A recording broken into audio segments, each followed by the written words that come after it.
That's how it looks like my blender. All the ingredients that I put for tomorrow morning. Blender already.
Seeds of lemon.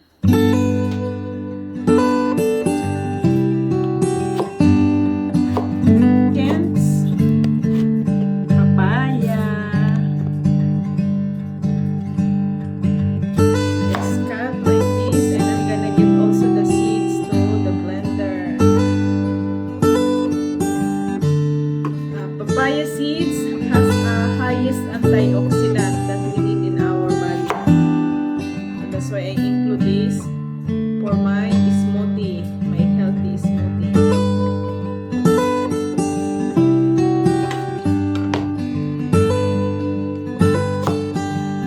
Of course, you have to peel it. But if you like to, the skin of papaya seed have a lot of vitamins also, but it's gonna be so bitter taste, so I don't include because I put already the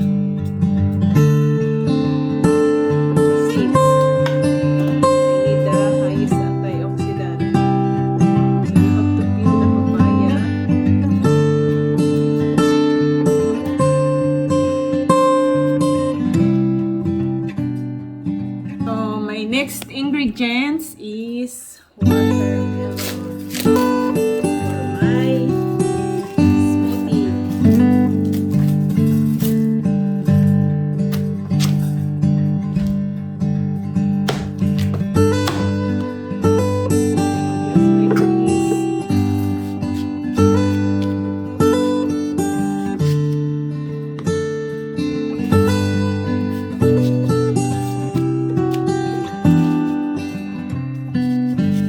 this.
lemon skin. So it's the same. The skin of lemon, all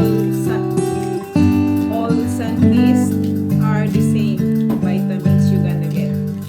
Lemon, oranges. So you have to feel this.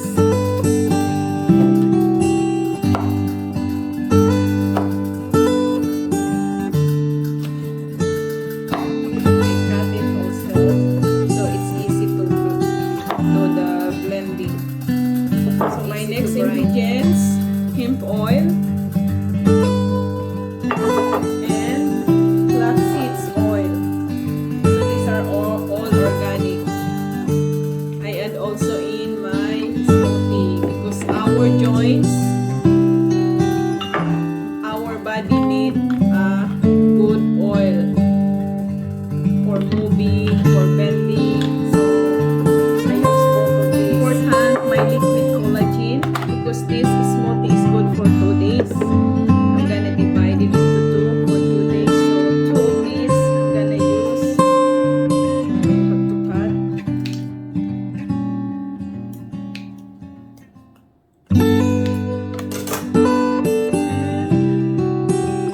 Pour in there the okra. To do soaking the okra, I'm gonna use the cucumber and lemon water. So this one is fermented already. So it's been 5 days already. This is what I use. Just add on here on my smoothie.